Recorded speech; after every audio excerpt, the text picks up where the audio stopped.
a video of Mike Huckabee talking about the strategy of Donald Trump. It seems that the plan is somehow changing from bombing into some sort of war of attrition, putting Yes. pressure on Iranian economy. Here is what Mike Huckabee says. Just to sit back and starve out this regime, continue the economic decimation, maybe not be too active militarily and let this go. That could take a long time, right? It could, but I think the president certainly is making the right move by putting real squeeze on them economically. He's not just proven that he was willing to bomb them, but he's also willing to bankrupt them. And if you add the two, the damage that was done to their military capacity, which was catastrophic, no matter what they say, the operation between the United States and Israel did an enormous level of damage. They're the weakest they have been since they took over the regime in 19. Yeah, this is.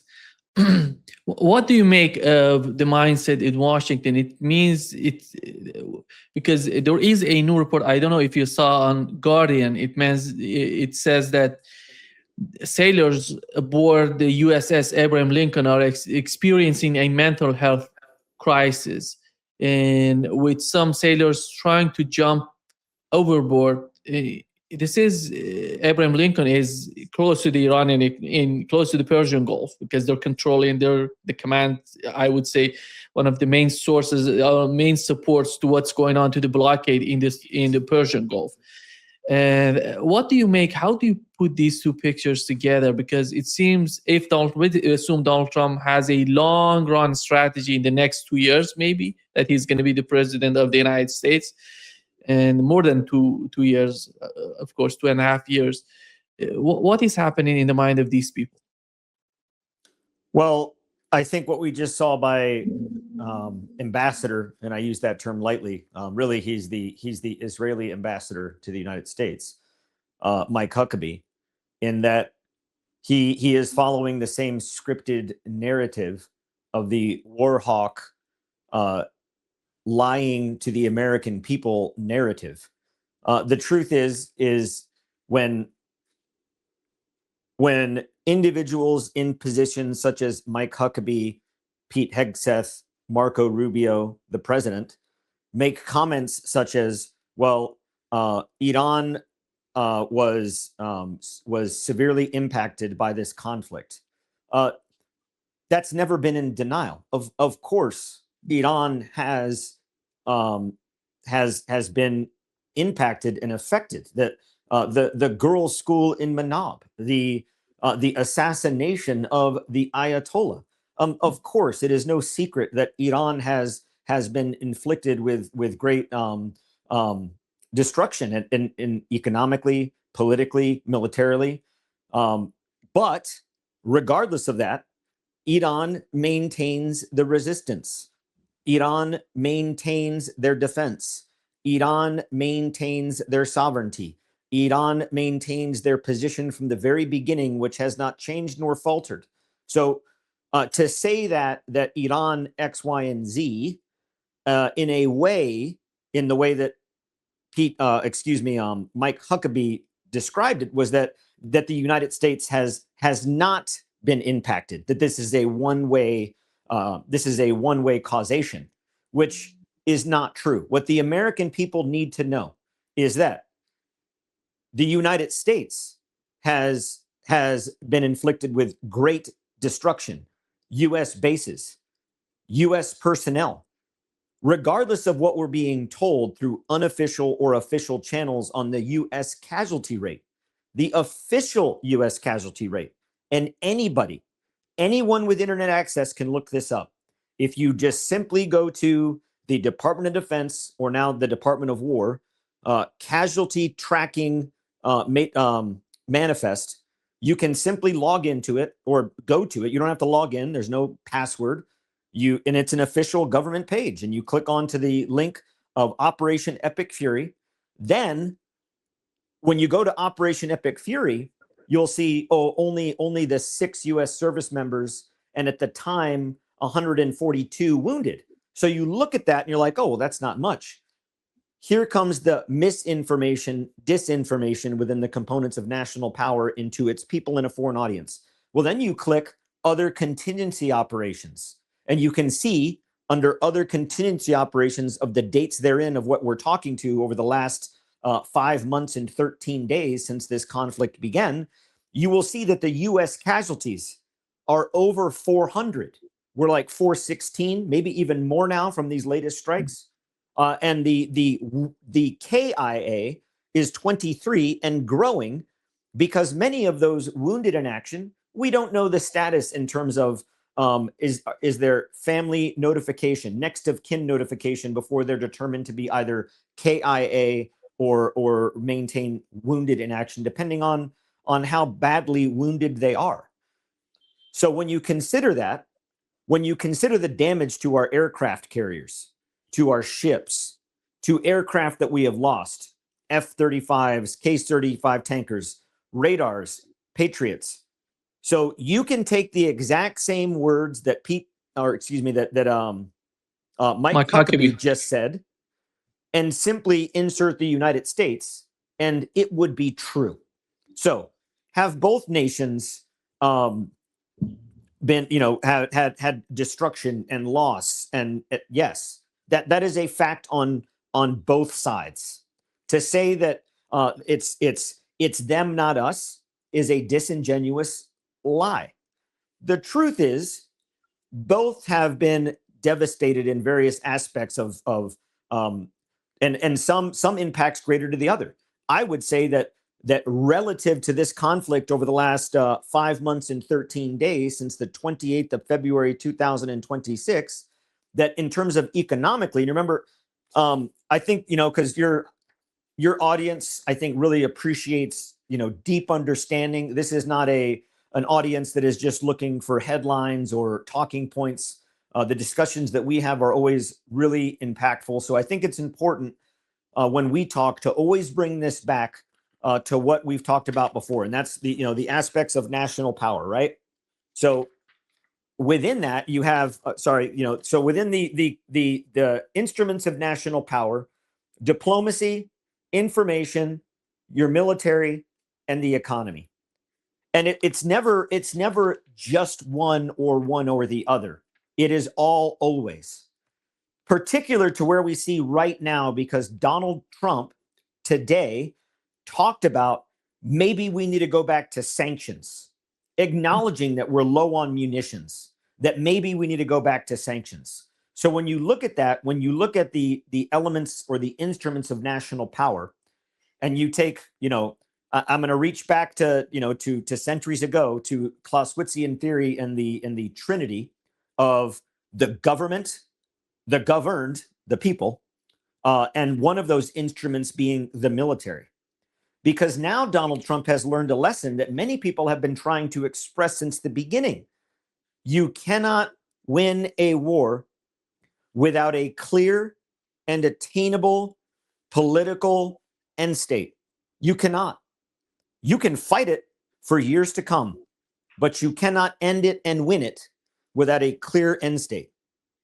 So when you look at that in terms of how the United States has waffled in our end state and in our strategy, I can tell you, if Admiral Brad Cooper has any hair left after this war from just pulling his hair out from the frustration of the strategy constantly changing, when you look at that, we now see another example of that from Donald Trump today in terms of the sanctions piece. Well, this is the president. Donald Trump, in going into this conflict, told the world. Most importantly, he told the American people, in terms of a domestic audience, 50 years of sanctions against Iran have failed. All other presidents before me have failed. They have failed. So we're going to do it this way, meaning war. And now what is the president falling back to as a realization of the only way to eventually win? Economic, right? The E in time, right? Because the M has failed, because we don't have the political end state tying this together in terms of the will of the people, the goal of the government, and the strategy of the military. It is absent. It does not exist. And we started that war in that case. So where we are now, 5 months and 13 days in, we haven't even started. This war will outlast this president. This war will go on for years. And now we see the talking mouthpieces, the war hawk sycophants like the Huckabees, now acknowledging, well, that, maybe this will go on for a while. But isn't it better than having an Iran with a nuclear weapon? We're going back to the same old shtick, right? The same old narrative. But now acknowledging that this may go on. I tell you now, and I tell the American people, this war will outlast this president. This war will continue for years to come, because the only way to end it now without a clear political end state is through attrition, acquiescence, or just straight up someone quits. And it's not going to be Iran. It's not going to be Iran. Iran has too many friends in the neighborhood. It's going to get hard for Iran. It already has been. We can acknowledge the fact that it's hard on Iran. Have they taken hits? Have they had a lot of destruction? Has there been impacts to their military? Of course, we know this. But it hasn't changed the fact that the United States still cannot leverage a negotiated settlement or a treaty or an end to this war that the United States started. So now we're going back into the economy of dime, in the midst of a growing coalition within the region, within Western Asia, that includes parts of Central Asia, that includes parts of the Middle East, but also interest from East Asia and Russia in terms of the Mecca Defense Agreement. And when you consider the Mecca Defense Agreement juxtaposed to what Donald Trump has now said, maybe we should go back to the sanctions piece. Maybe that's the way to inflict harm, to inflict punishment on Iran, which will not succeed. The United States can do it. It won't succeed because the dynamics have changed. But what's interesting right now, especially, we talked about this last time, Nima, Saudi Arabia, and it kind of got me interested a little bit to understand more of Saudi Arabia's position in this this growth of this new power arrangement, not only in the world but the Middle East. You've probably read this book. If you haven't, I recommend anybody read it. It's called The Seven Sisters. It's by Anthony Sampson, but it specifically talks about the life of King Faisal of Saudi Arabia in 1973. And if anyone's familiar with that, this book particularly focuses on the oil embargo and how King Faisal of Saudi Arabia was then able to leverage the oil against the oil needing nations as a weapon. The book is essentially the weaponization of oil. And if you read it about how King Faisal approached this, the wars through the time, kind of maintaining some neutrality, then picking sides, then creating alliances, then strengthening OPEC, man, it looks a lot like what Saudi Arabia is doing right now. I think MBS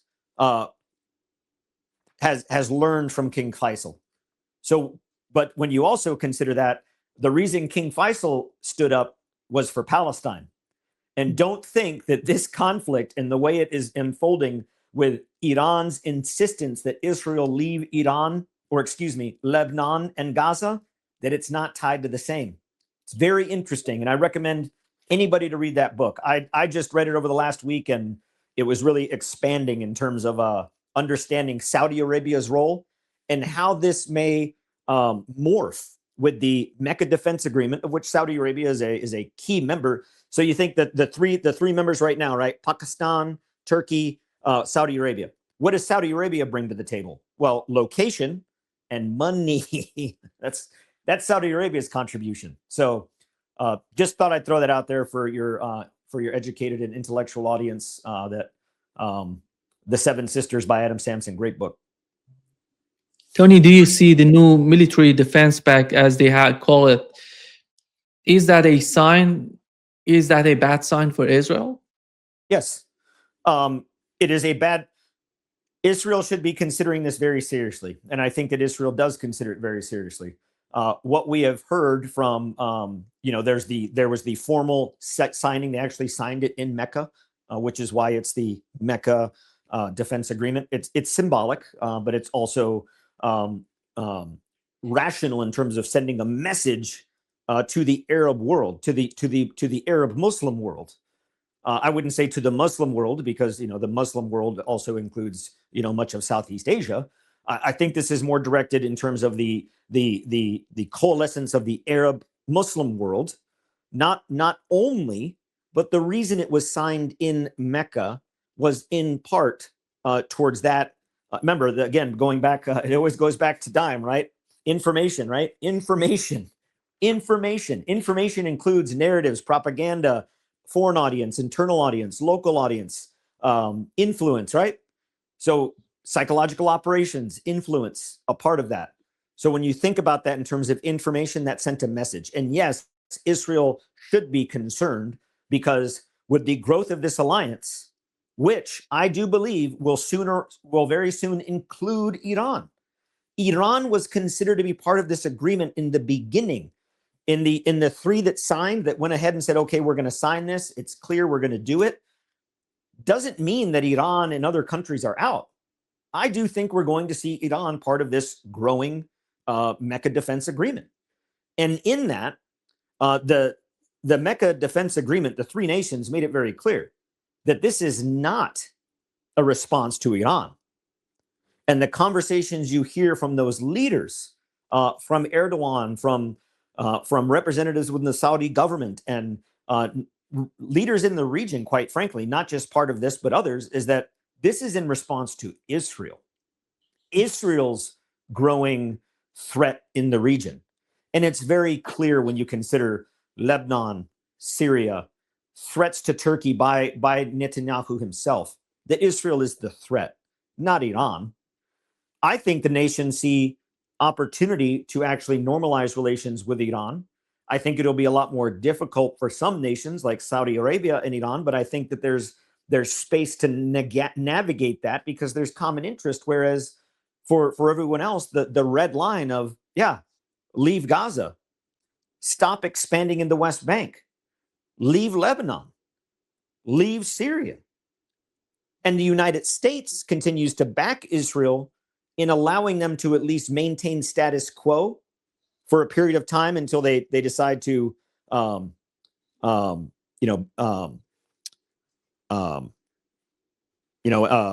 basically expand.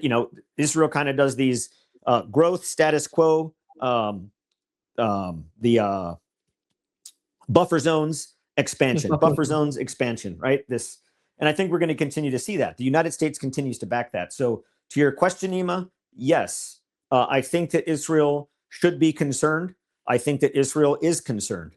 And when Israel perceives threat, whether it's real or just simply made up in their heads, they act out. So I think when you think about the nations in the region that have interests in that region, we're going to see peripheral conflict. And as you and I know, as we've talked about before as well, those peripheral conflicts in a hotbed of volatility are what lead to greater conflict. So while the Iran-US war continues, we have been in a 5-month, 13-day war. It didn't end. It didn't pause. Just because at any given time the belligerents are not shooting missiles at each other doesn't mean the war is over. In World War I, there were weeks of duration to where either side wasn't shooting. They were just holding land in trenches. The war never ended just because the shooting stopped. So when you look at that in terms of, has this war ended? No, not even close. We're not even smelling the barn on the end of this conflict. So I think we're going to see a lot in the coming days and weeks of saber rattling or defiance from Israel against this growing Mecca agreement, which is not going to fare well for Israel when you consider that Israel is losing support from the United States as they claw to maintain that influence in the United States domestically. They're losing it. It's waning. So there's going to be peripheral conflict from this, which will only fuel the greater regional conflict, which I've said it since I've said it since day one, Nima, and you can go back, hold me accountable. This war will not end in a few days to a few weeks. And here we are over 5 months. When we saw this lull in fighting, it was clear to me that we would see hostility again, because there was no political goal to meet. There was no political end state to achieve. And that this will lead the world into an actual, tangible, realistic, history book written World War III. I believe that's where we're headed.